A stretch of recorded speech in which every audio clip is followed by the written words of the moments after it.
I remember my dad and my brother saying that a lot. There's always going to be somebody that's working harder than you. So you keep that in your mind. So it's just remembering that there's somebody always ahead of you and you have to try to catch up to that person and pass that person. And then it's like, once you do, there's another person and there's another person. I don't know, that drive or that motivation never stops because somebody's always working harder. It's always been about being the best.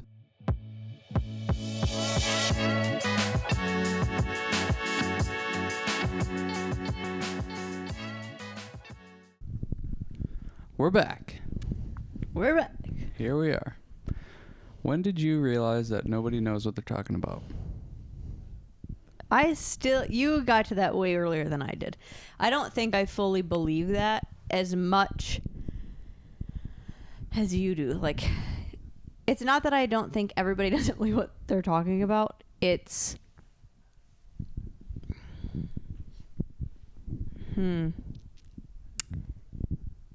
that's hard to break down because I think where you're coming from, my idea of where you're coming from with it is, it's not, maybe it is. It's not from like a egotistical, everybody thinks like they're a know-it-all and they talk about stuff that they have nothing, no knowledge of. It's not from that point of view, but more like everybody is just scrambling and no one has it figured out, right?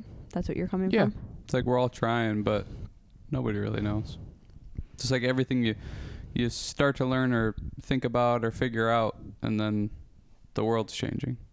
It's like that's the type of stuff that, going back to the previous episode of like the financial stuff, it's like there's a lot of that type of stuff with investing, and that's kind of why we give the advice of just like do the simple basic things that have been proven over time to work, because there's always a hot new thing that's come about and this is the whole way to do it now, and then somebody is acting like an expert on it, and it's just like we're all trying, but nobody's got anything figured out. It's I think with a lot of those more advanced ideas that I didn't even almost like know about when I was younger, I could see that now, but I think I grew up being so, I don't know if skeptical is the word, but like I didn't believe anybody, or like I was always kind of like, you're probably doing it wrong. Like I just assumed that people didn't know what they were doing, like from the jump, that it would take a lot for someone to make me believe like, oh, you got your shit together and you know what's what. I just always assumed like, you're probably doing it wrong, or like this is probably not the best way to do it, or what. And I don't know if that's, like you said, you don't think of like the birth order thing.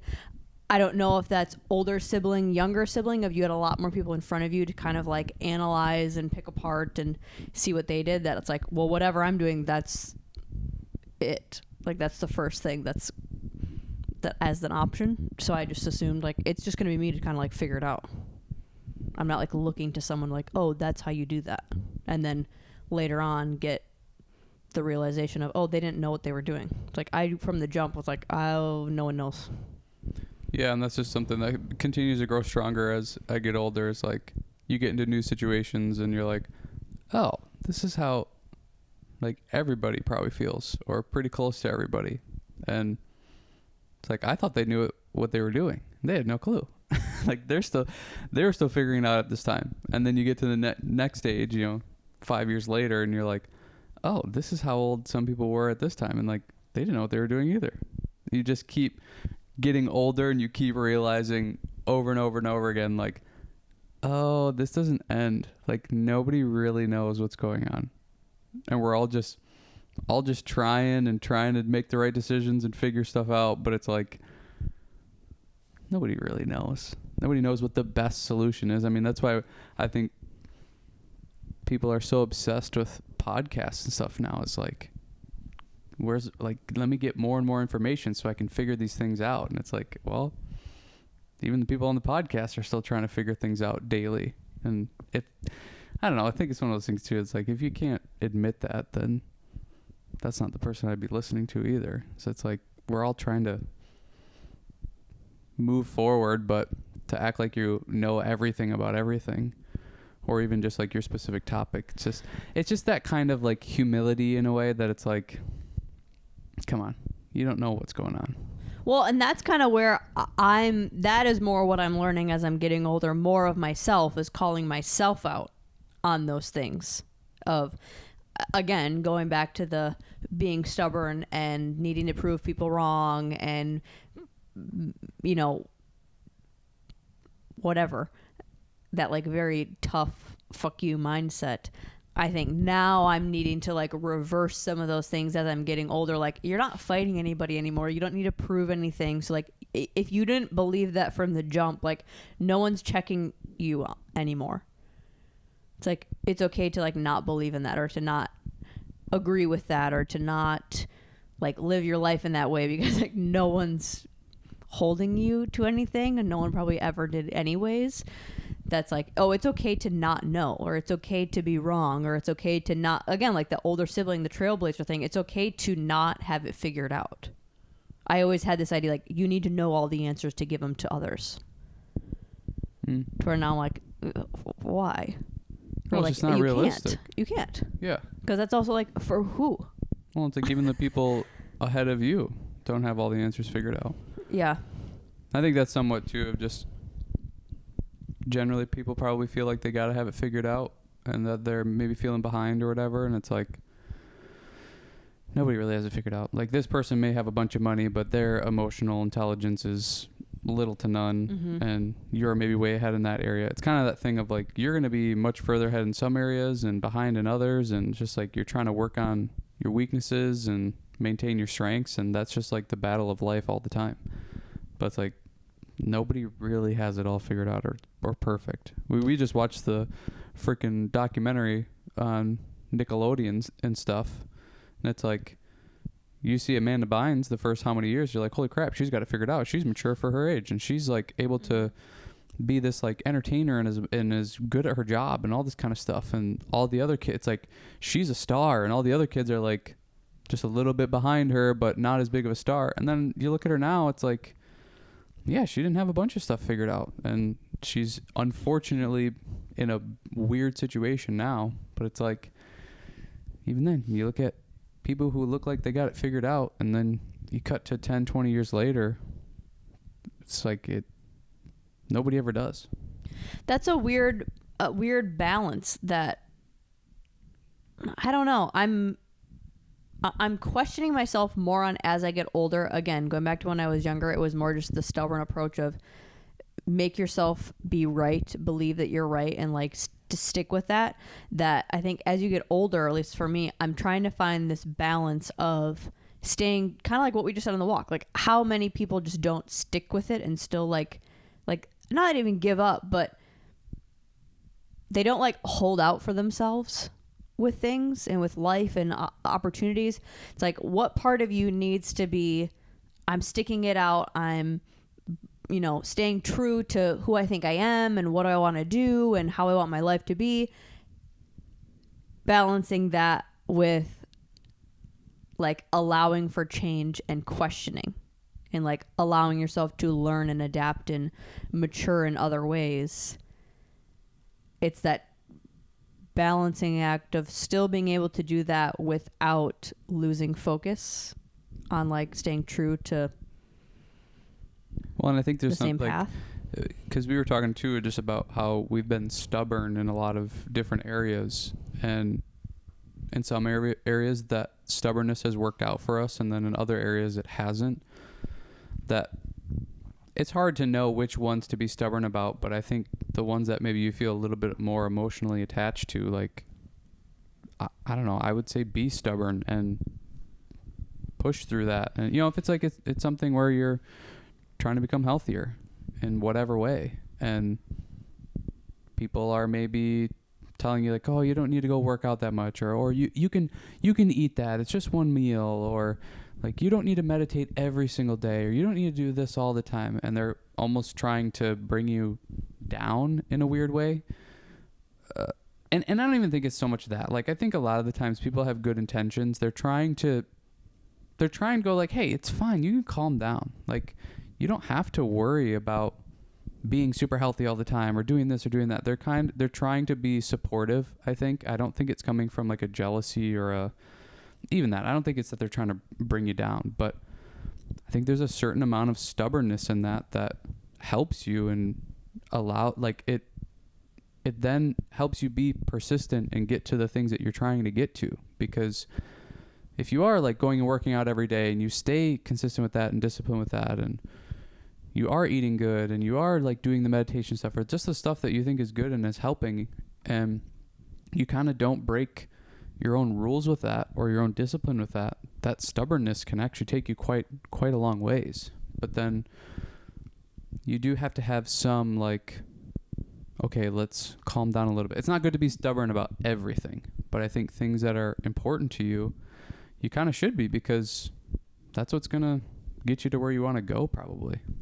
Is that hard for you? Like you said, like, you know, the people that are trying to be, you know, probably more supportive than anything. When they're like, oh, it's okay, it's just one meal, or it's okay, it's just one workout, or it's okay, it's just one time doing something or not doing something.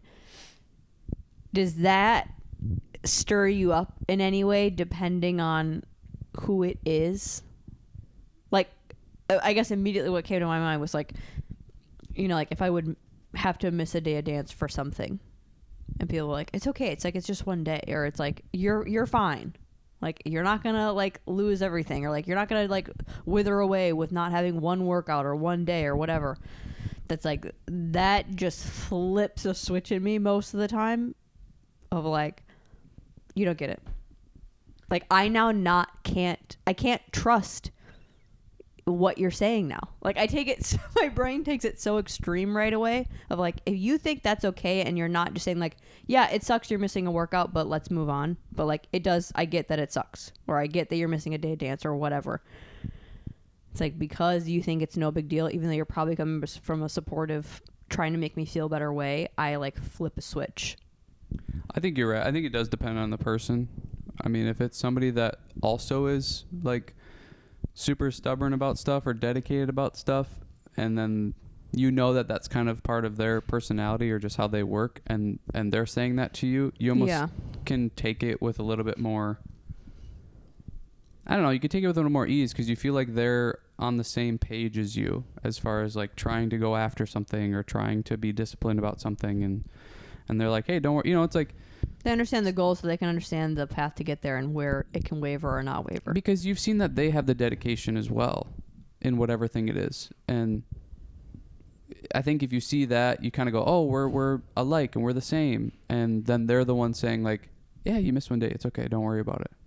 Like, yeah. You're allowed that. Versus somebody who is like maybe not motivated to do anything and is a little bit lazy about everything and doesn't push themselves, and then they're like, don't worry about it, it's fine. It's like, no, this is you start to like take that one thing and make a whole story about it, which probably isn't fair or appropriate, but you're like, that's where I started to go like, no, that's why you're lazy and don't do anything, is because you have that attitude. Right. Because exactly what you're saying, it's fine that I miss a day. Like, no, that's why I am where I'm at and where you're at, because you constantly tell yourself that. I don't tell myself that. I say that this is not acceptable that I missed a day or I did whatever. Mm-hmm. Like, I said I was going to do something, I didn't do it.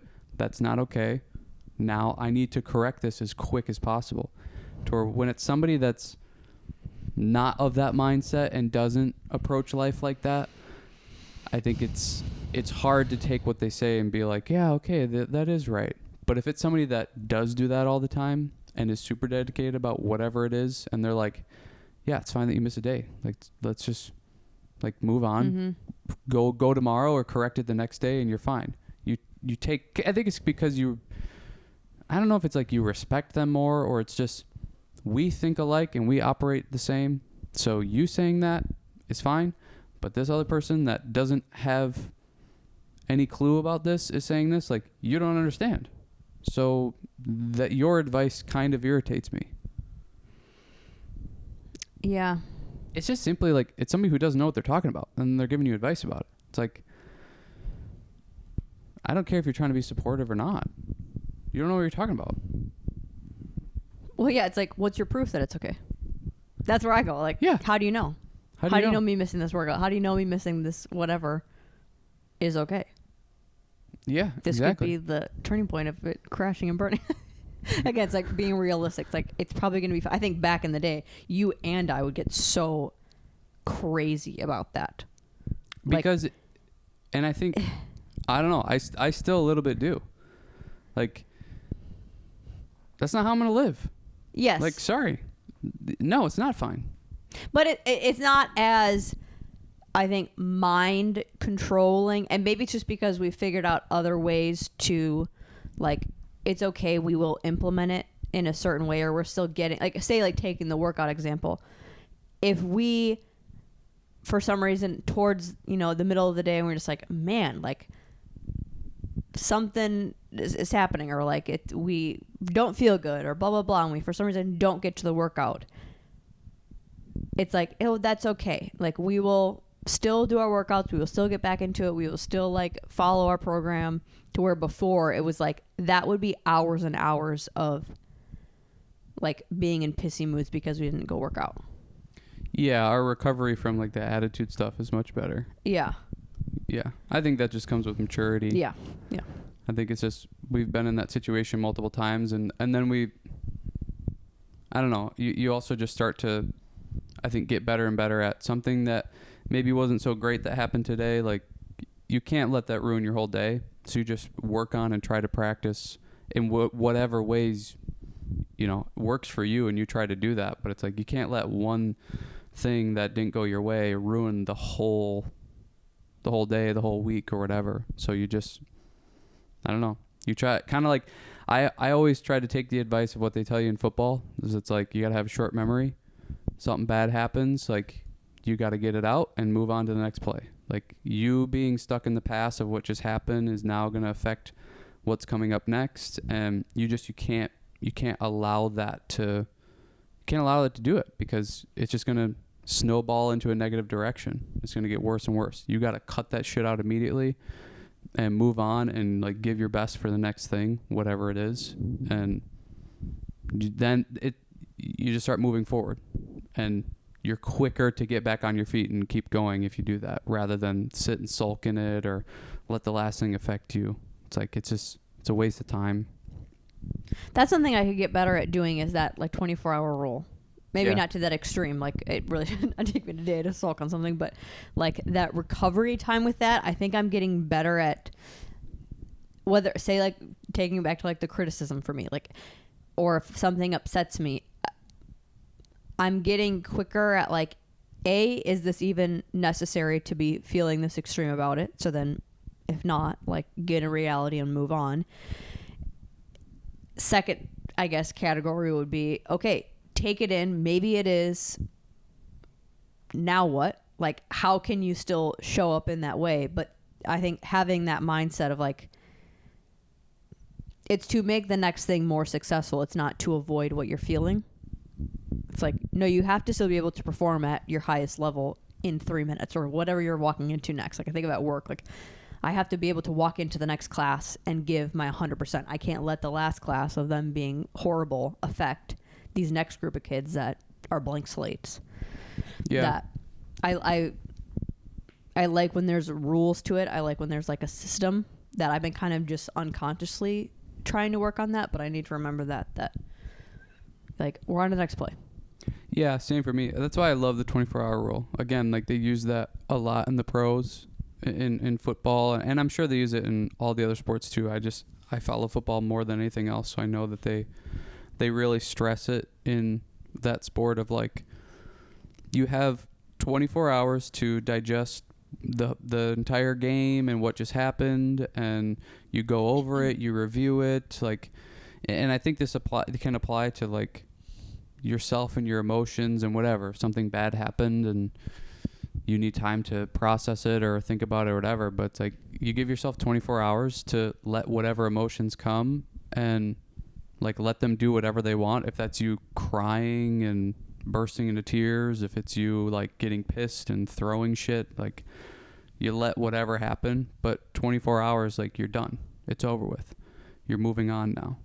Because I think you're getting the best of both worlds. You're allowing yourself to feel whatever it is that you want to feel, but then you're moving on quickly, and we're getting on to the next thing, and we're improving, and we're getting better.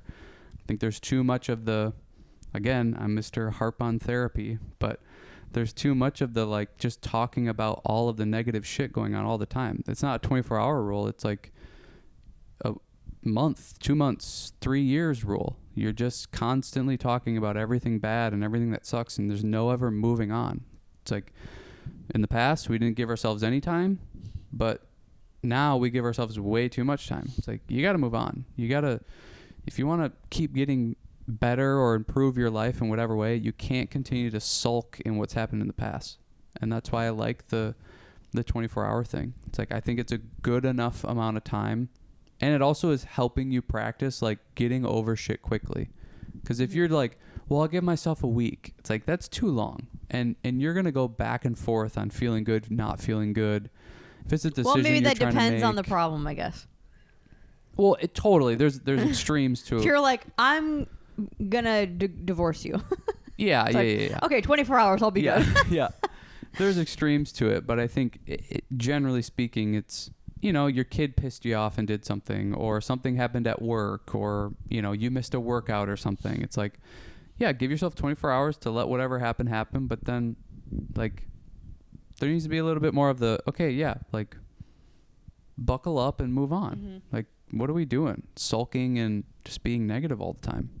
We just listened to I don't know if you were paying attention, but I listened to a podcast with, how do you say her name? Gwyneth Paltrow?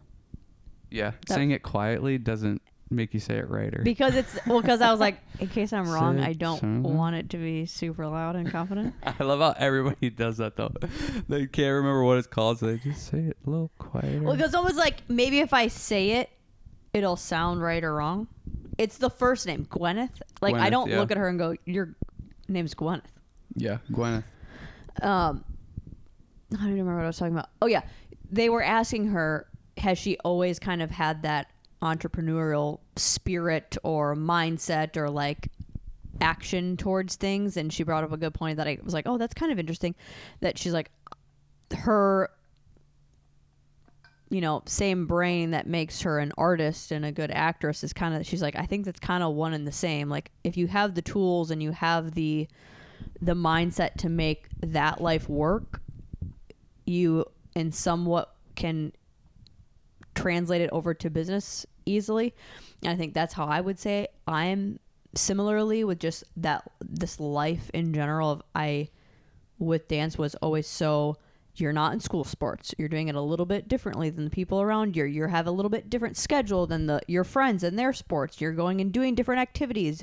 Your jobs look a little bit different. Your, like, everything isn't as mainstream, I guess. And then it was so pushed into us of like, be different and stand out and be undeniable, basically. That now I'm just like taking all of those lessons and all of the mindset into careers and an adult life. That, where do you think you got that?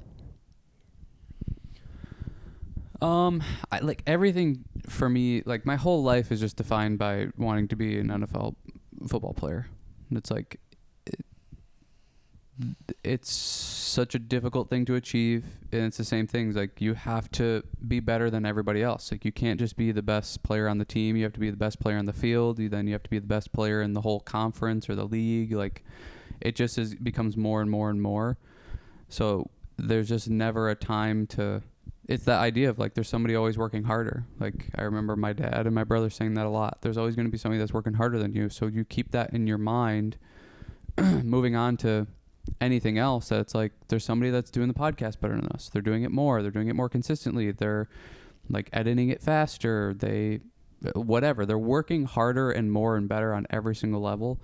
So it's just remembering that there's somebody always ahead of you, and you have to try to catch up to that person and pass that person. And then it's like, once you do, there's another person and there's another person. So it's like that kind of, I don't know, that drive or that motivation never stops, because somebody's always working harder. So if you want to be, it's always been about being the best for me. Like, I want to be the best at every single thing I do. It doesn't matter if it's playing volleyball with the family, playing bags at the bar, like doing trivia night, like, it doesn't matter what it is. Fantasy football, like, I want to be the best at it, period.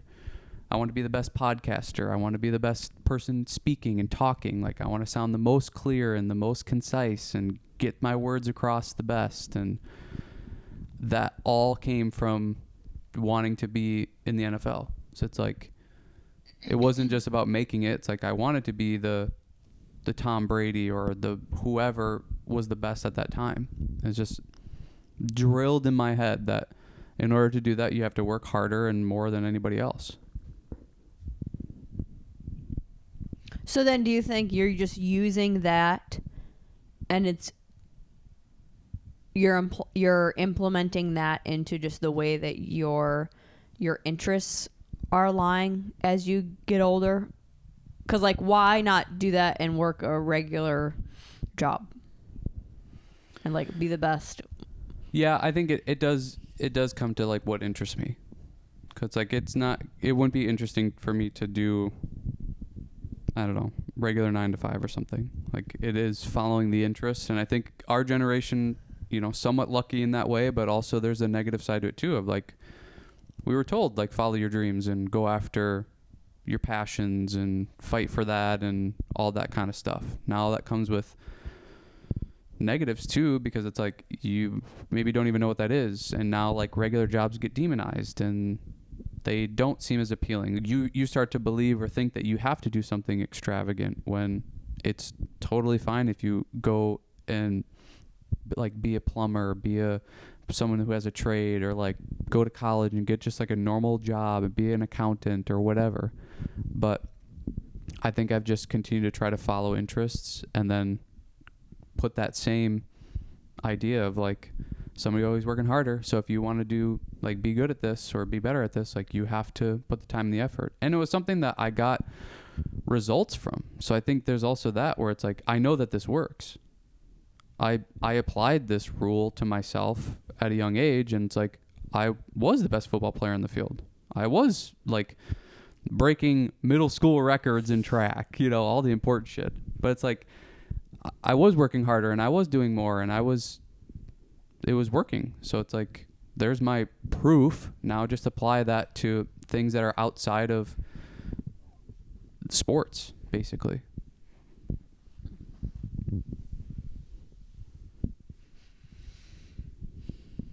It's so like, in a way, I feel like old school thinking and advice. Like I was lucky to get, even with it being like our generation, we got a little bit more of the like, don't be so competitive with each other, and like, you know, a little bit softer. Like we were kind of the start of like everybody gets a trophy type of thing, that I was lucky to have coaches and parents and older brothers that was like, they didn't grow up in that and they didn't abide, like they didn't play those rules. It was like you win or lose. And what determines that is who's working harder and putting more effort in and more prepared and all that type of stuff. So I feel kind of lucky with the coaches that I had and what I grew up in, because that has helped me a lot be able to just take those same things and apply it outside of it.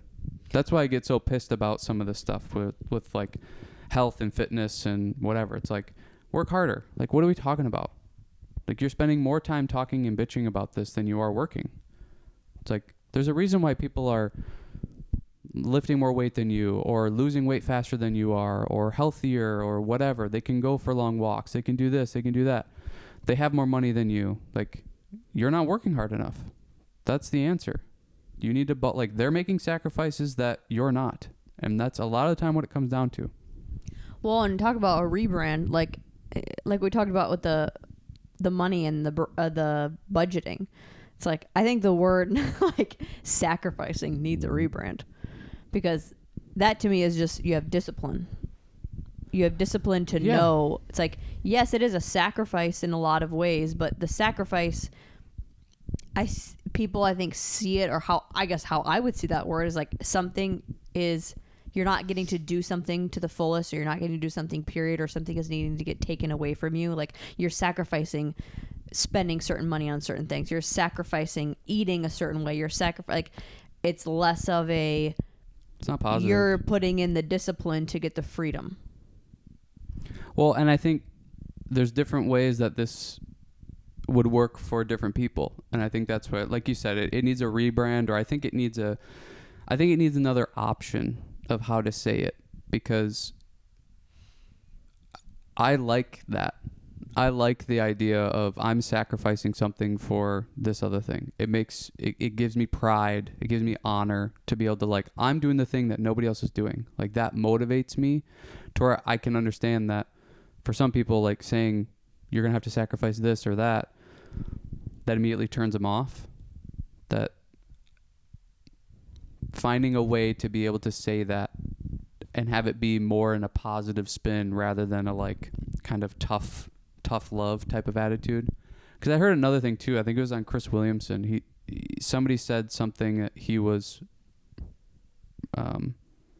saying again, just like I'm saying again off of him. But he said, like, there's no solutions, there's only trade-offs.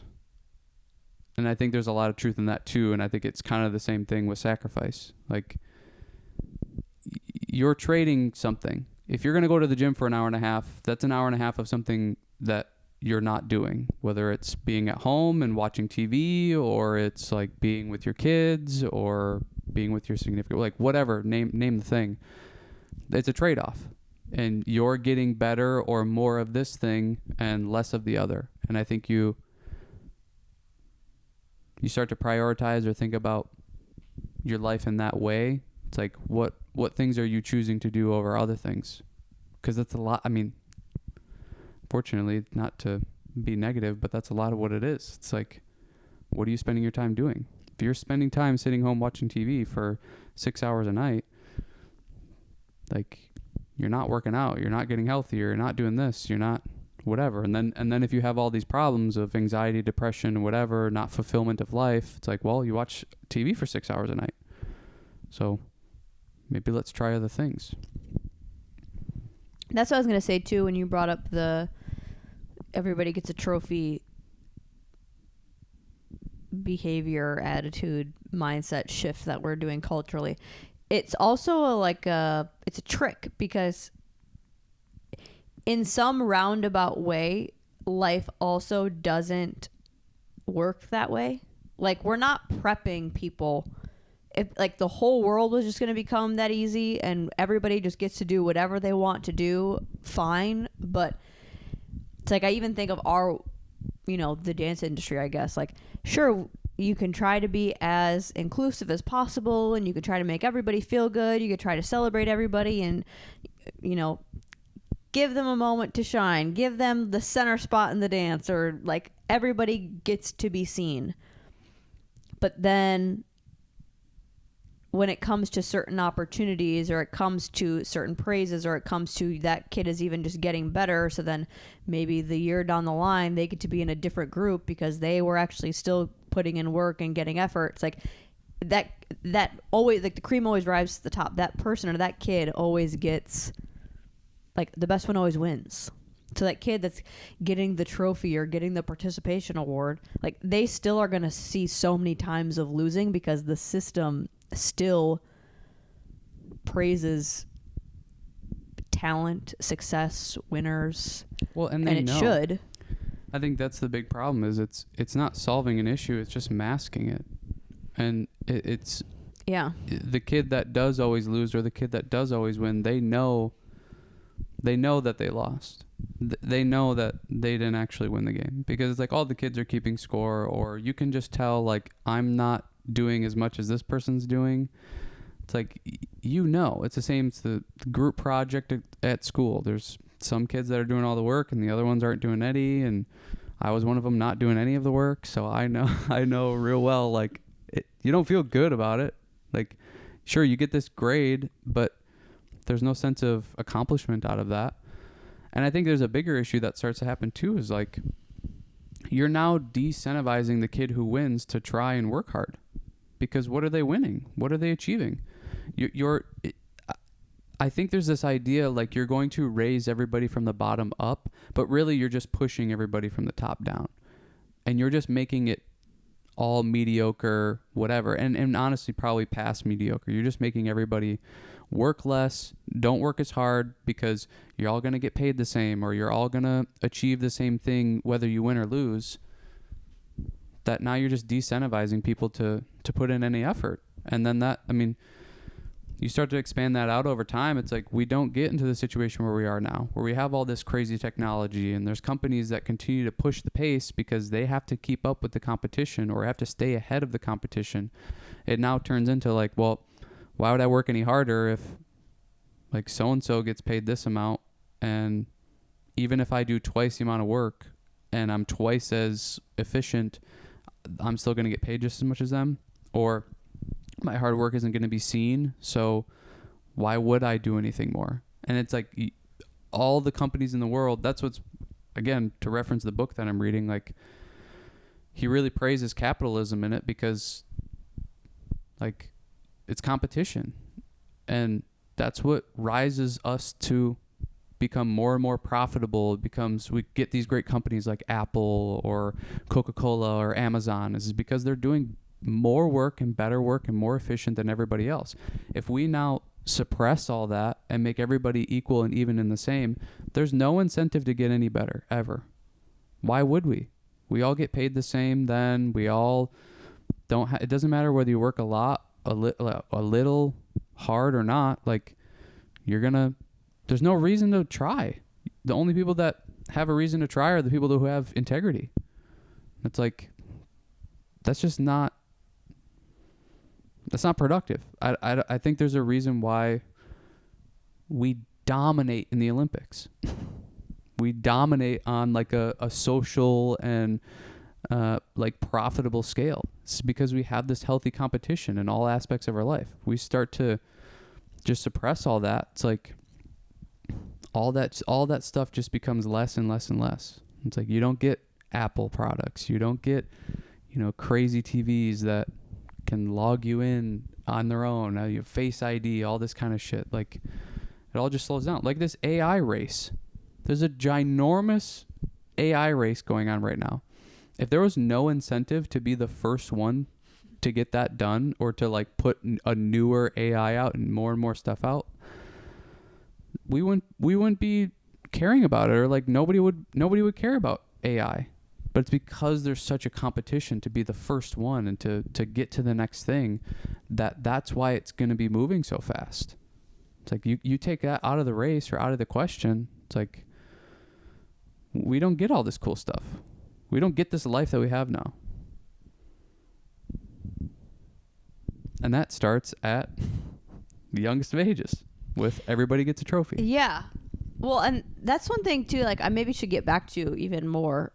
It's so clear that I do that with the like very younger kids, but I remember complaining about that being at one of our work weekends when one of the youngest kids, or a lot of the younger kids, are like, what was your favorite part of the weekend? And it was like, winning at competition or getting da da da.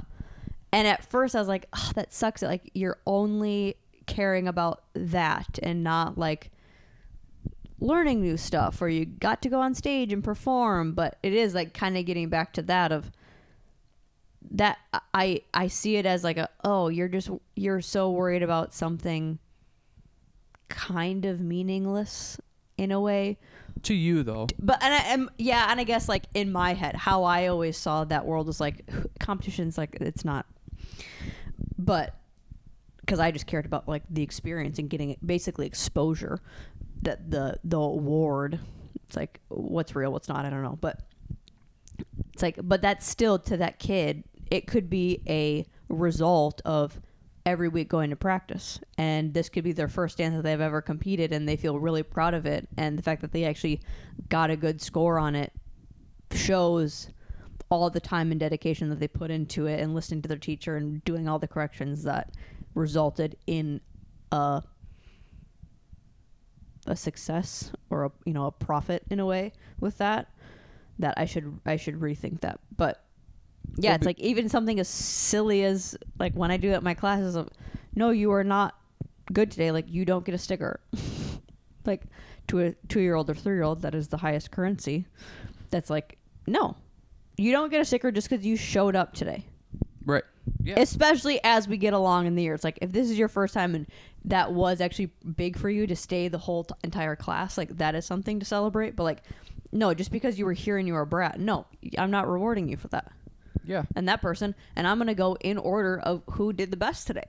Who gets the sticker first. And I'm going to say that. Well, and that's like, we see so much of that now, where it's like the attitude of the kid is like they are entitled to it. And that's like, right. So everybody's saying that everyone's entitled, but it's like, it's true. We can see that with the kids that we teach are going to the competitions and seeing the way that people act there. Is it's like, you think that just because you showed up, you're entitled to getting what you want out of it. And that's just not, that shouldn't be how this thing works. And I think that's what, people continue to say, it's like, that's not how the real world works. Well, unfortunately, it's changing a lot. Yeah. Like all this is having an effect and is causing problems. Like, I don't think you can say it's not how the real world works anymore, because it's like giant companies are following these types of rules now and implementing this type of stuff. And it's like, it is turning into that. It's like those entitled bratty kids that were participation award kids are now becoming adults. Yeah. So they think, this trend's going to keep going. Yeah. I just showed up. Well, that's all that's required of me. It's like the people that say like, well, social media isn't the real world. No, but it's affecting the real world. Like, yeah, it's a huge influence. Things are influencing and changing because of the shit that goes on social media. And that sucks. That's a problem. And that's like partially why we want to do this, I think, is to like... Well, because this is also an influence. Yeah. Like, this is part of media. And that's what, like... I don't know. That's part of why we want to do it, is to try to put what we think is good information or good influence out, because there's so much shit out there that... And it's little examples like that, where it's... Everybody will get a sticker at the end of so-and-so's class because they basically don't have the guts to tell a kid no, they don't get it, to where that used to be pretty standard. It's like, no, it's about whether you show up and you put in the effort and you behave and you do all the things that I'm asking you to, and you'll be rewarded for that. But I mean, shit, they won't even give out stickers at the end of class probably.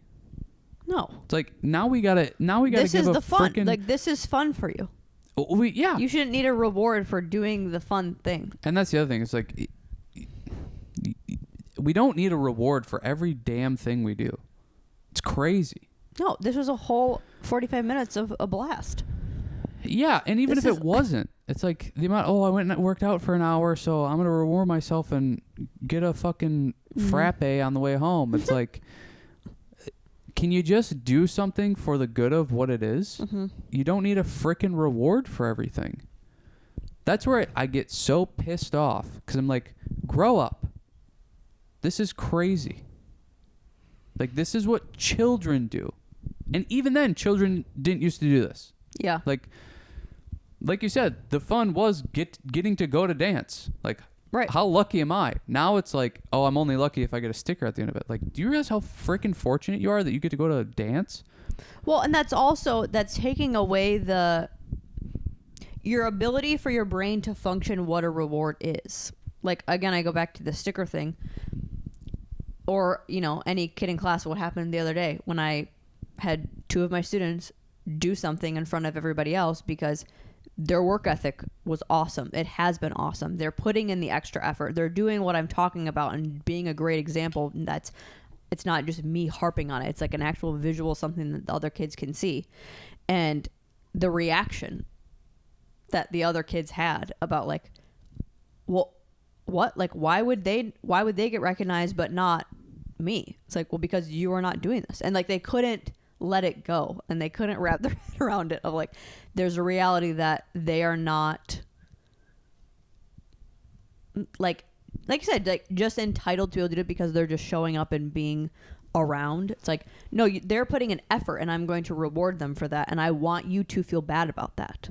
Like, this isn't as much as it is a celebratory for them, it should be a shame to you, because that's also how you then go, okay, I want to be able to do that. I want to be the kid in class that gets to demonstrate everything because I'm doing it correctly, or I continue to get praise because I'm always doing it right.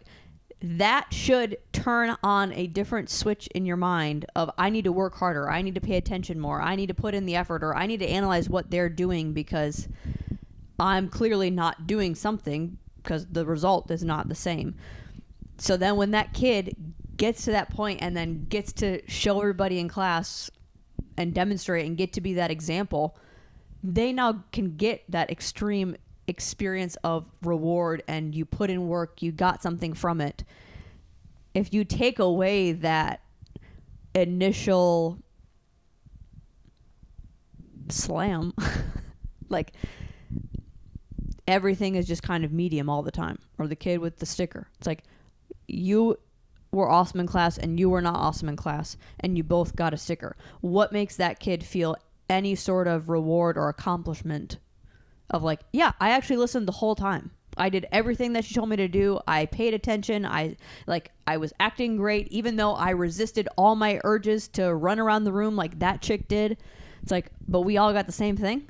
Right. Because like, again, that incentivizes the kid that is doing a good job and is working hard, or it decentivizes them to do anything. Well, if they can run around and be obnoxious and get away with everything, why do I have to be, why do I have to behave? Why do I have to work hard in this class? Like, clearly this is just to do whatever you want, and I would rather do whatever I want than to listen to the teacher and behave and be respectful. And it's not that that kid might not try, or that adult might not continue to try and work hard, but everything does have reward. When you get older, it's you make money, you get good people around you, you get to have certain experiences. Like, you level up your rewards, or your category, your shelf of rewards changes depending on choices you make and effort you put in and work that you do. It's just a sticker to a 3-year-old, but like, it's the same kind of concept of, oh, I want to have that body, I need to put in that amount of work. I want to have that relationship, I need to put in that amount of work. I want to have that amount of wealth, I have to do that amount of work. That, I don't know, it's like, it may not stunt their progress, but it definitely takes the sparkle out of it. Well, and that goes into the instant gratification and delayed gratification conversation too, where it's like, if you have to get rewarded for every little thing you do, it's like that instant gratification thing is just going to run out. It's real short bursts, and it's usually not super fulfilling. It's the delayed gratification stuff. It's you've put in a lot of work for a long time, and you're seeing that you're losing weight now, or you're seeing that you're getting stronger. The kids are noticing like they are getting better at things, or you're able to tell them like, hey, remember when we used to do this at the beginning of the year, and you doing it now, you're way better, you're much better. You can do newer moves or more skills or whatever because you put in the time and the effort. Like, that is more fulfilling, and it feels better than we just let them scream and run around the class for an hour and then give them a sticker at the end because they want one, and they never learn anything. They don't get better at anything. They honestly get like worse behavior and worse practice at how to operate and be in the world. And that little bit of instant gratification they get every class of getting a sticker or getting that little bit of reward, it's like you're just setting them up to never get that full fulfillment of accomplishing things and doing good things and becoming a like respectable person in society. And that to me is, I think everybody has their own goals and their own ideas of what they want, how they want to raise kids or who they want them to be in the world. But I just don't get how we don't all somewhat have the same idea of like, we want respectful, like nice, I guess, respectful, nice, hardworking, maybe people. Like, we want people, we want our kids to, or young adults or whoever, to grow up into the world and like be tough, I guess, like be able to handle stressful things. And it's like, we're never putting them in these situations. We're not demanding them to be respectful. We're not demanding them to have some toughness and be able to hear like harsh criticism and then move on from it and learn from it. It's like we're just getting weaker and weaker and raising weaker and weaker kids, that any little bit of criticism now is they go into a 6-month depression. It's like, man, you used to get screamed at home all the time. And it's like every little thing you were doing, you're getting picked apart. And sorry, but those people became tough and they could handle a lot. Did they have some issues maybe of like, sure, you shouldn't be abusing your kids and doing that sort of thing, but like it's that whole saying of like strong men make strong times create weak men create weak times. Like we're in a time where it's like everybody's super weak and we can't handle anything. It's like we need strong people, not these wimpy pimpies that can't handle anything. And I think I hope there's somewhat of a switch going on or change going on a little bit with our generation coming through and being able to be like, yeah, this is kind of crazy how some of us were raised and like some of our siblings were maybe raised that are younger than us, or seeing the crop of people come up now, like we're out of high school and then we're seeing high schoolers or we're teaching them or whatever, and we're like, oh no, this is like, these people are way too weak. Like we need to toughen our society up a little bit. Well, and that's where it's like I've been teaching now for I'm 26, like 10, 11 years. And like even in a decade, there's been an adjustment of kids. It's like it has, I mean, granted, I started teaching littles, but like even the littles that I started teaching, their parents would throw them in the room, and then when they would cry, they'd hide so they couldn't see them. Again, that's like, they're like, I don't want them to be reliant on me. Like, this is their time with you. Kind of like you figured out, and not in a slam in my way, but like, why would they ever stop crying and looking at the window? Yeah. They should be crying and looking at you to then go, whatever you need, like whatever, however you want to handle that situation. Like, this is not my zone. Like they would shove them in, close the door, and anytime they looked out, they would hide behind the wall so they couldn't see them. It's like, yeah, nowadays they are at the door, they are sitting in their room. They are, anytime the kid is doing something or needs some sort of comfort, like they're talking over me in the class. Like, that's not even that long of time. And then we even see, you know, teaching all ages. It's like, wow, you have never had someone praise you. You've never had someone correct you. You've never had someone like, you've never had the difference. So it's like, you just kind of work hard by accident because you're not really getting praised for it. And you're not getting corrected of why the heck would you ever possibly think that your actions and what you're doing on a consistent basis is okay. It's not like, oh, it's a one-off and you messed up. Like, no, this is just who you are. And that's insane. Like, that wasn't really even happening 10 years ago. That I hope that it is a meet in the middle and not just a correction on the other way. I hope it's a meet in the middle based off of what you said, like social media and media is a huge influence, I think, on our generation and below. That as much as there's a bunch of shit out there, along with, again, why we want to be doing this, there's also a lot of good information and more knowledge.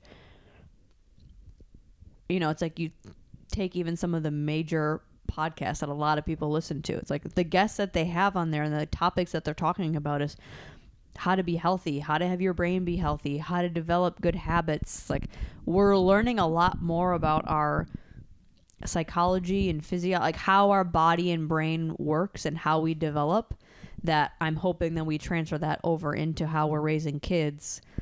Of like, well, it's not just scream at them all the time and physical abuse, because that's also not how kids' brains develop, but it's also not cater to them and baby them and coddle them, because that's not also how their brains thrive and develop either. So it's like, hopefully we're just learning more about how the hell we function to then be able to, let's kind of like program how we're supposed to be living and doing this, and then being a behavior of that for kids coming up.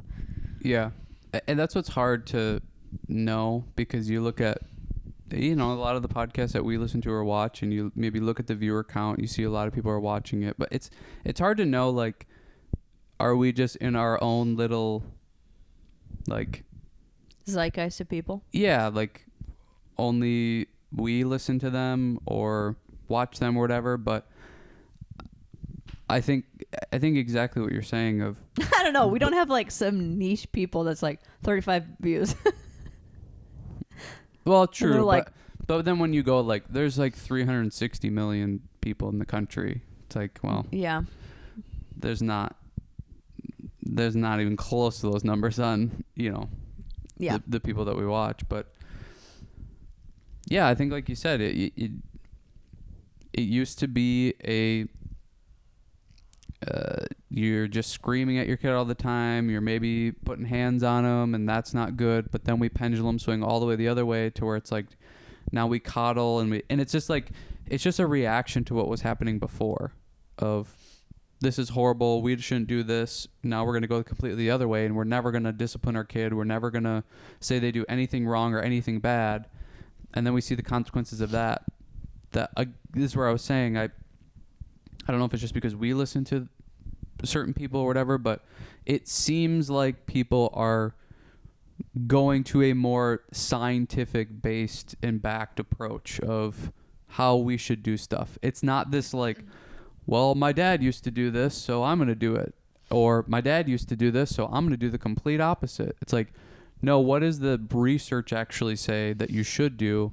And let's try to do that and implement that. It's like, it's something that's actually been tested and tried, and we have results from it, and that seems to be, that's also just the way that I believe in my brain works, I guess, is like, yeah, give me the data. Like, let me see what the data is, and if it's saying like this is the way you should approach these situations, then we should do that. So I kind of hope that more people and a lot of people start to take that same approach when it comes to like teaching kids or raising their own kids, and just becomes more, there's a reason we're doing this, and it's because it's been tested and like researched and tried, and that's why we're doing these things. It's not because I have an emotion about it, basically. That's what's been the coolest part for me with teaching the last how many years is like understanding more of the mechanics and the science behind it. And I don't know if that's also because we have an interest in the health and fitness world, and it's kind of just like blending the two together. But it's like one of my assistants over the weekend was like, wow, you really have this down to a science. And it's like, as much as sometimes I feel like I'm just kind of scrambling and pushing things together, it's like there's a lot of consistency and reason behind why I do a lot of things that I teach.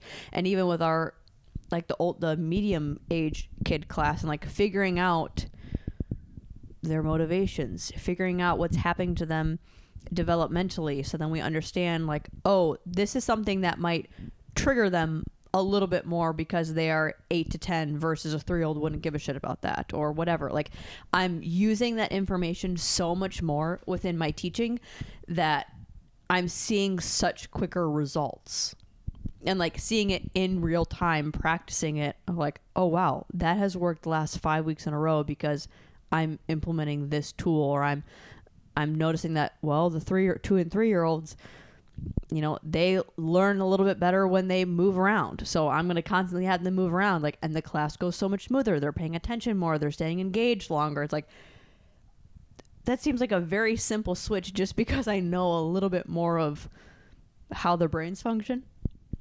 It's like, how much of that, even with parenting, could be so much easier. Yeah. Just because, like, oh yeah, this makes total sense why you're acting this way. Like, thinking back of old me or a younger teacher, it's like, oh, you weren't catering to the way that they're developing and the way that their brains work at all. And then you're like, well, why are they not listening to me? It's like, because you're having them sit down half the time. You're having them focusing for way too long on a specific thing. You're teaching them in the wrong direction or the wrong way or whatever. It's like you're going against them from the jump. Yeah. It's like, oh, if you can just like flow with this information, just like with working out and programming and that, understanding food, it's like, yeah, staying healthy, looking the same way, money, like all that becomes pretty darn easy when you work with the information. Yeah. You're not fighting against anything. Yeah. And I think that's probably the best example of that is with kids. It's like knowing what makes them tick and knowing what their developmental stages are and stuff like that, and how what is their reward system at this time, or what do they like to do. It's like we do ladder drills, and it's like it's a race for them to who can pick up the ladders. Like they just want to help. It's like, well, how can I use this to my advantage then? Like instead of everything's competition. Well, instead of like them running around and screaming and freaking out, and then I'm over there setting up mats or setting this up, it's like, well, they could just set this stuff up. They want to help anyways. They're running around screaming because they have nothing to do anyways. So it's like you start to go, oh, you guys set up the mats, and they're more than happy to do that. Well, and even that's something I adjusted too. Like understanding that middle age group, their motivation is competition. Like that is what their driver is. So if I ask them like, hey, can you do this for me? It's like some of them might be kind and just like want to help. And some of them like, I just hear you giving me a chore versus who can pick this up or who wants to pick this up or who, like making everything a really high responsibility. Like, do you want to be the line leader for ladder drills? Like this is what is required of you. I want you to show me like the best way that you can do it and putting that responsibility. Take a 3-year-old and do that. They're like, competition. I'm the best at all of the things. Like, I don't have to compete. I don't have to prove myself. Yeah, like, I'm done. What are you talking about? Like, their confidence level competition. Is I'm a butterfly. What are you talking about?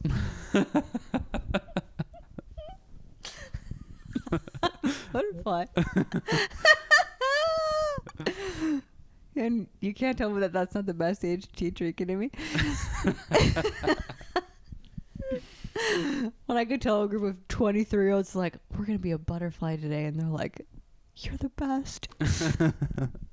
But understanding that level, that age's motivation is to help.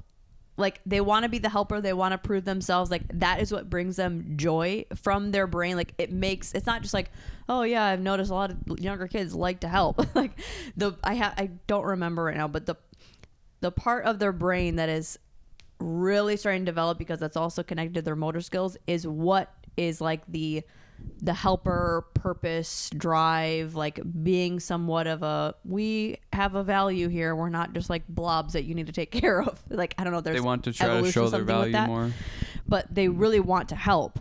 So now making everything, can you help me out by paying attention really well today? Like something as silly as that, or can you help me by putting out the dots or whatever? That is going to engage them and make them feel important and valued. It's like, that makes so many things easier because you're working with it. Because we're working with them. It's like even our middle-aged class, like that is known to be a harder group of kids. It's like I feel like throughout the year we have figured them out so well, and we were working together, and like they're really changing and thriving. It's like, and we're just doing simple things of, oh, this is how you're developing right now. Let's work with that. Yeah. That's like, I guess that's how I hope it swings, is through this information and people learning and people trialing things out more from that approach. I hope it sticks and I hope it meets in the middle, because it just simply makes things easier. Yeah, totally. Well, it's like and there's I think less room for error. The beginning of it is just like wanting to learn, not even wanting, just like going and trying to learn more about this stuff. It's like you said, I mean, you could take it with any topic, but it's like with the health and fitness stuff. You look up things of maybe what you should do in order to become more healthy. You're now able to work with it and not have so many roadblocks and boundaries and stuff, or things that you don't understand why it's not working and not happening. You're just able to kind of flow with it and go with it.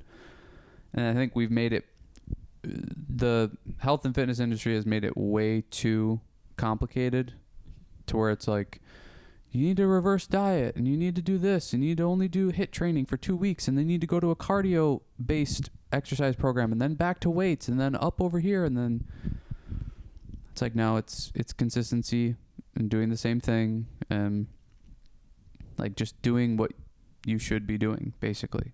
And it's like, that's kind of simple to know. We know that it doesn't matter what exercise program you're doing, and as long as you have less calories than you're taking in, like, you're going to lose weight.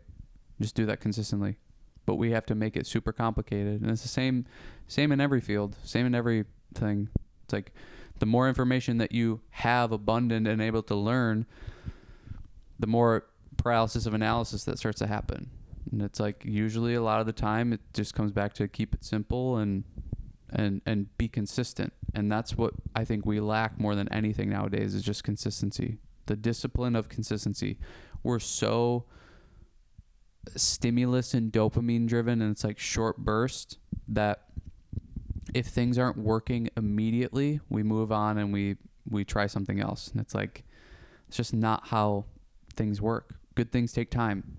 You've probably heard that your whole freaking life, but people aren't applying it. We're applying it less and less nowadays. It's like, you want things to work out, you got to give it time. You got to give it consistency.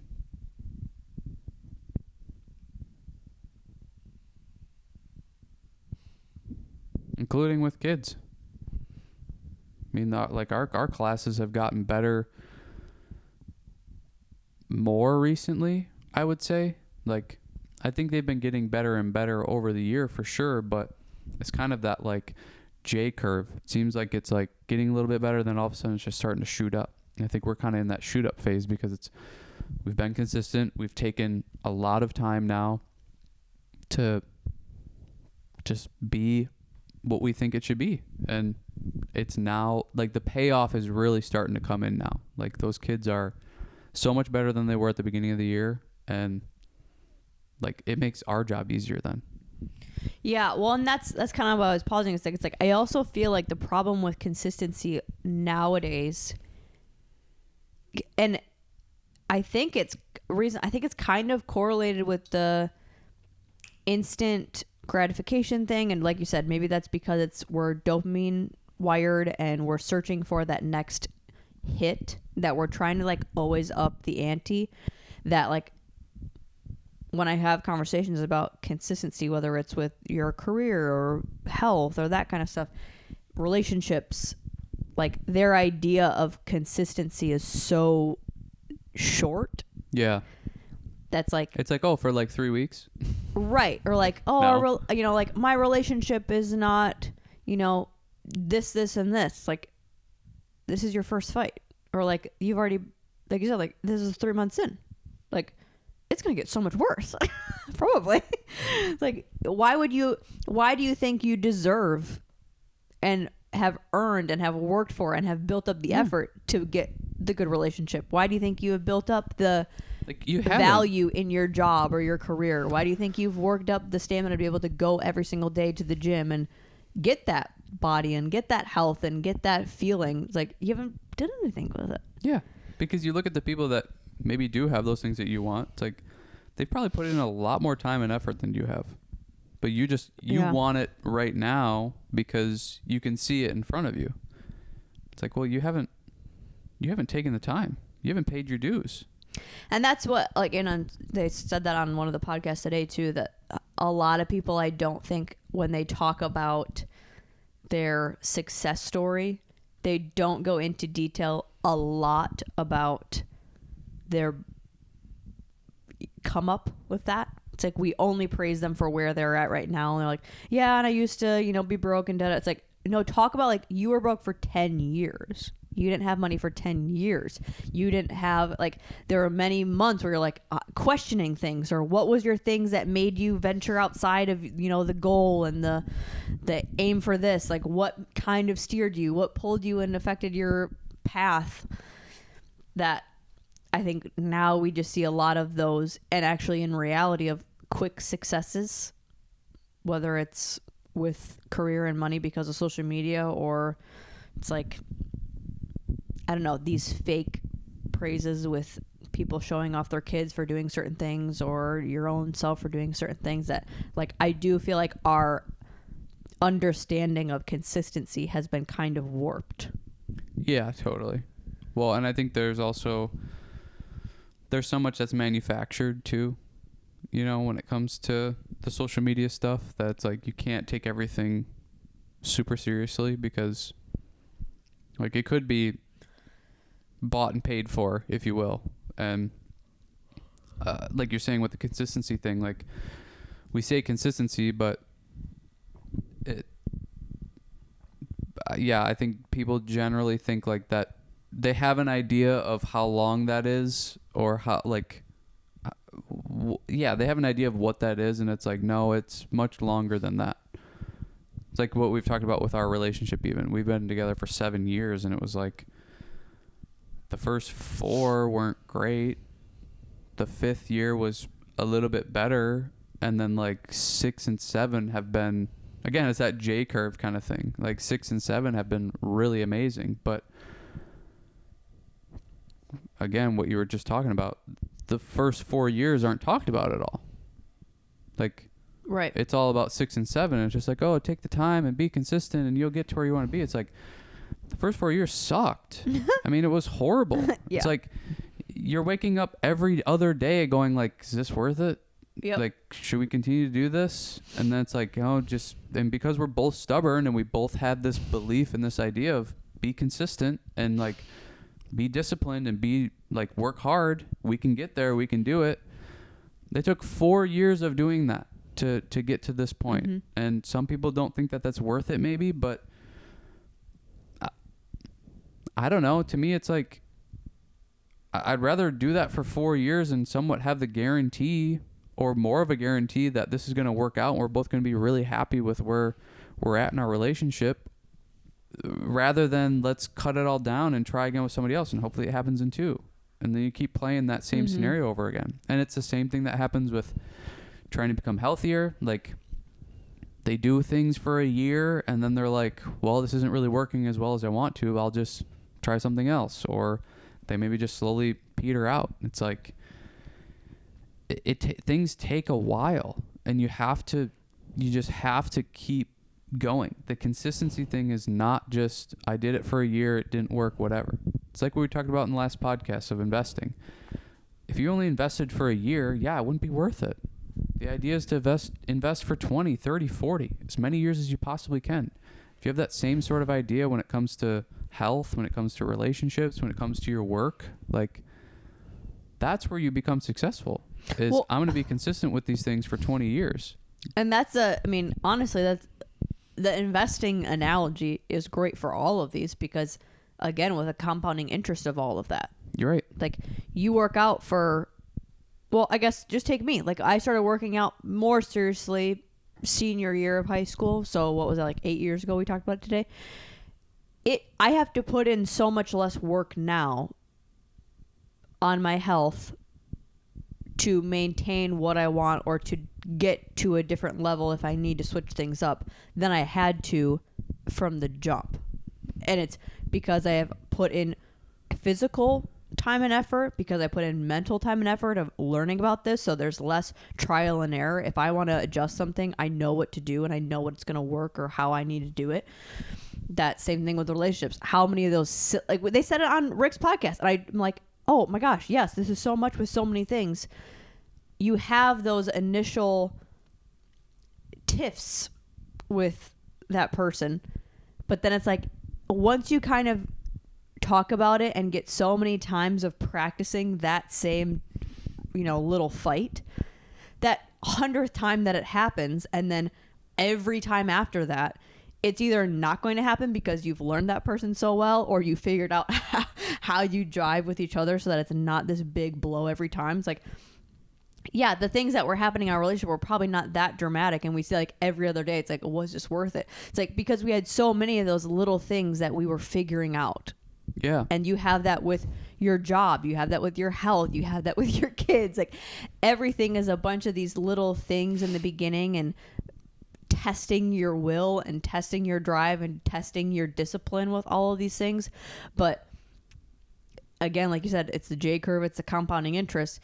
The rewards and the benefits start double and tripling and becoming better, and you're becoming more happier, and it's easier, and all those things start to happen, and you only then have that because like all of these things that you've been working on are now stacking. The rewards for each of those little things are now stacking, and you're getting the rewards, and now those things are building into bigger things. Like you're now working off of success and reward versus I need to constantly put in that fight every single day. It's like that fight becomes a little bit easier, and because it's a little bit easier, you're able to go for bigger and better things.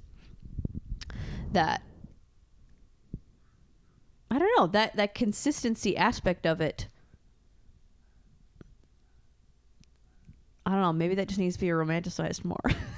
Because like we romanticize the success and the reward after, and the long marriage and the successful parenting and your kids building like to be great people. It's like, yeah, think about those, you know, that first year with your kid, or that first 5 years in your relationship, or that trial period where you were like lowest on the totem pole at your job. And it's like all of those build to you being able to do what you do now. It's very rare to like just jump into that and then you can float. Well, and I think you're right. That's something that I've always kind of had a bugaboo about, or I wish I was able to get more information on watching podcasts or people that are successful and they're telling like they're getting interviewed of how they get there, or all that kind of stuff. Is like, yeah, but give me more details. Like you're just saying like, yeah, and I worked hard and stayed consistent and, you know, got to where I wanted to be just through that. And it's like what was your daily schedule? That's what I kind of. What were your daily thoughts? But yeah, and like I want to know more about, I don't know, I more of the details of that. Like, what did hard work look like? Like, what did you do for hard work? What was consistency? What did that look like? Like, was consistency 6 months? Was it 10 years? Like,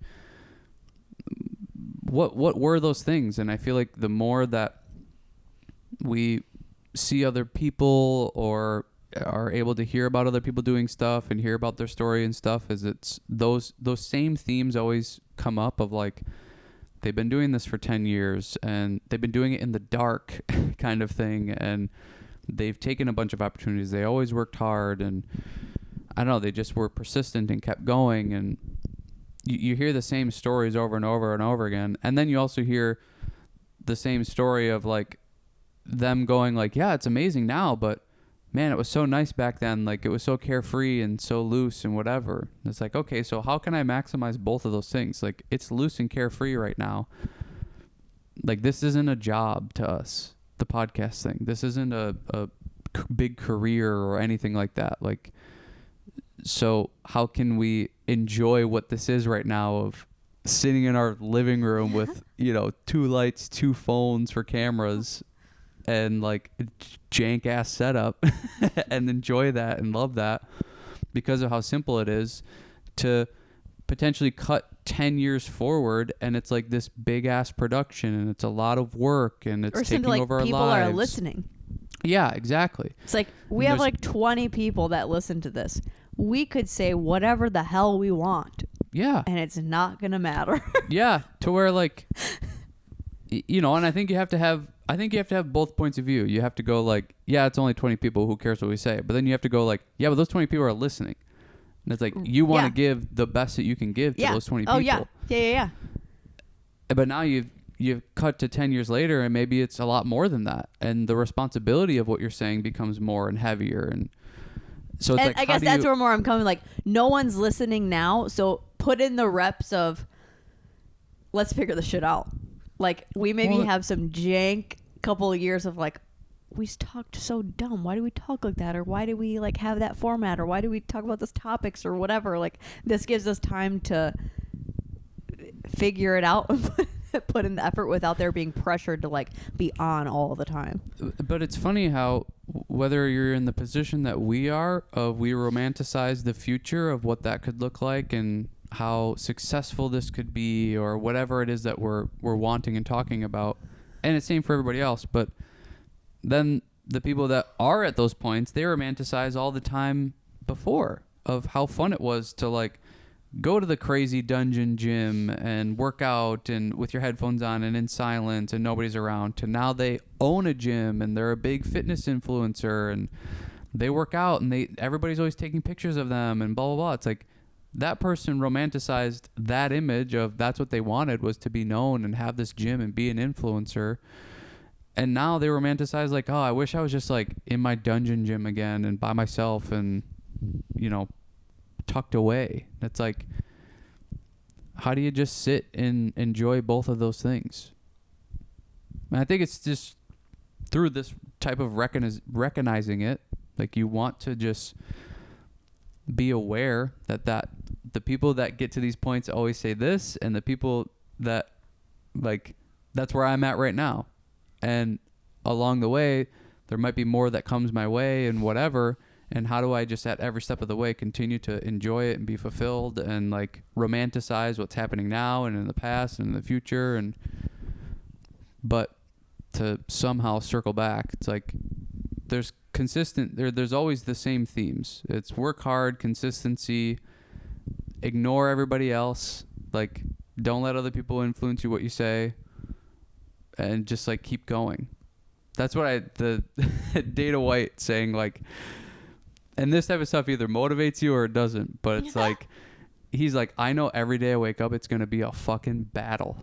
Like somebody's gonna be coming after me, something's gonna be happening, I gotta fight for something. He's like, and I just live for that. It's like that's why I love doing what I do, because every day I get up it's a battle. And I think there's some of it that's like people get turned off by that or they don't want that life. But I think if you can switch your brain to learn how to enjoy that, it makes life more enjoyable, because there's always going to be crap. There's always going to be stuff. This is like what McConaughey said in his book. Like, don't create problems. They're going to come your way. Like, don't create more and more problems. So, problems are coming. Be ready for that battle and learn how to enjoy that battle, because like there's nothing else you can do. I mean, that's what our society's turned into, is like we're just annoyed and mad and depressed about every little thing that comes our way. And it's like, man, toughen up. Enjoy this. This is what we used to thrive off of, like as a country, was it's like tough times. We're tough Americans. That's what we do. That's what I literally said on the walk today. Like, I've been just kind of in a weird mood the last couple days for no reason at all. And it's like, is it because every day of mine is so awesome that like I have one little bit of it's different and it's like, it's like, that's still awesome. Like that can still be cool. And I don't need to like, well, I'm having a bad day and I need to think about it. It's like, no, you're having a bad day, but like this bad day is still kick ass.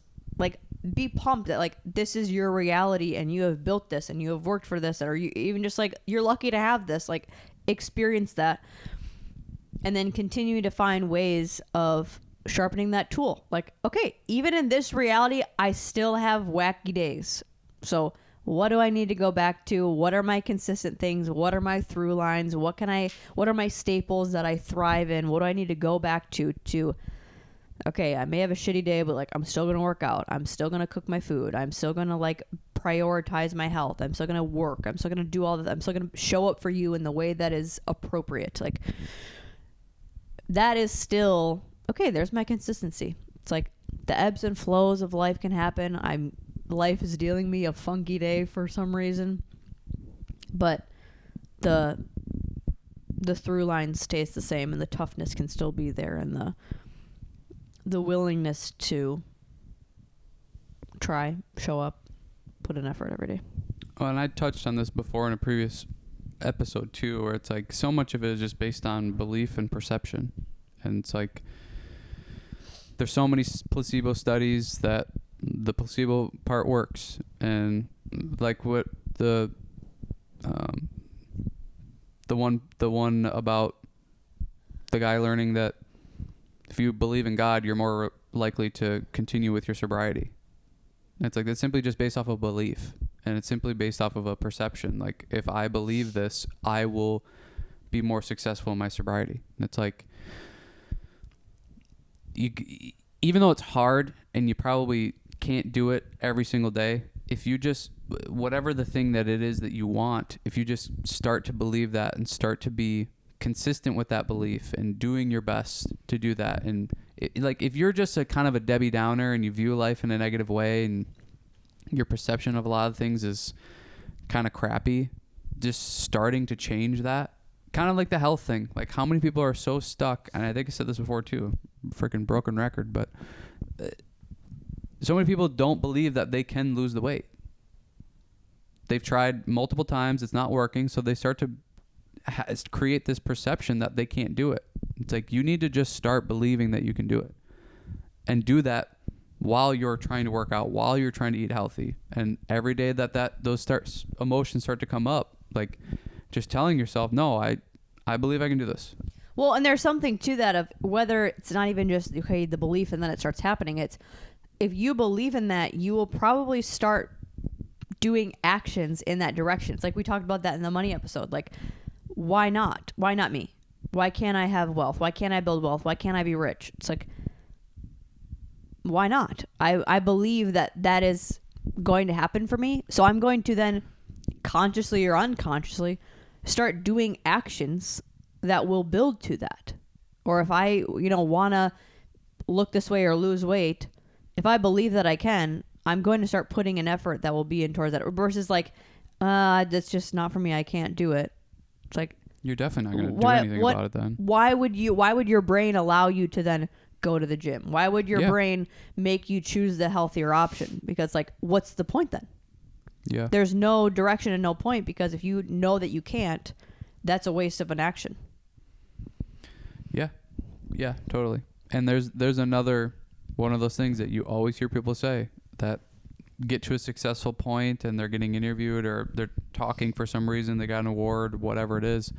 That's another one. They always say, like, I just continue to believe in myself. It's like all of these things, this is everything that everybody always says when they're in these positions. So it's like, you have to just start doing those things. It might seem cliche, it might seem stupid, it might seem silly, but why does every single one of those people say the same things? Probably because they work. It's like, everybody's told you your whole life apples are healthy for you. It's probably because they are. It's like, all these people say, I worked hard, I stayed consistent, and I believed in myself. So start doing those 3 things. Like, see where it goes, see what happens. And that doesn't mean do it for 2 weeks and then go like, yeah, it's not really working for me. I don't now own this place. So it didn't work. It's like, that's not consistency. That's not discipline. I think it'd be cool if once we get close to ending, if that were there now, I think it'd be cool every podcast to either shout out a book or a podcast or a person that we've been taking in their information or learning from. I always like when people do this for books that they're reading or people that they're like, people that they're learning from. So I think that would be cool if we did that. And to just continue what we're talking about of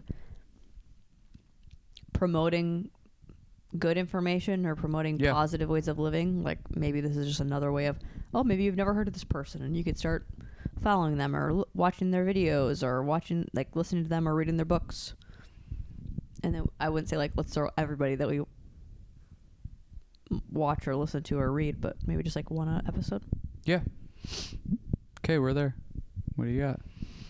And maybe it could just be like who we're into at that moment. I am really into the Him and Her podcast right now, which is Lauren and Michael Bostic is their last name. It's a husband and wife couple and they have a podcast. She has her own like brand and company, and then they also do the podcast together, and he's kind of more of the business financial behind it, but they have a lot of a mixed bag of people on their podcast, which I like.